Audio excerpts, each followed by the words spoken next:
જે ચાલુ હમણાં લોકસભા સામાન્ય ચૂંટણી અંતર્ગત 7 તારીખે જે મતદાન થવાનું છે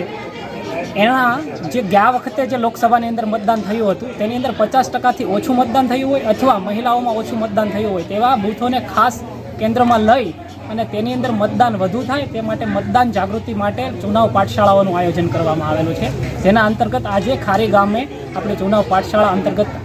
કાર્યક્રમનું આયોજન કરવામાં આવેલું હતું અને જેની અંદર બહોળી સંખ્યામાં લોકો ઉપસ્થિત રહેલા હતા અને આગામી 7 તારીખે મતદાન કરવામાં આવે એ માટે શપથ પણ લેવામાં આવેલા હતા।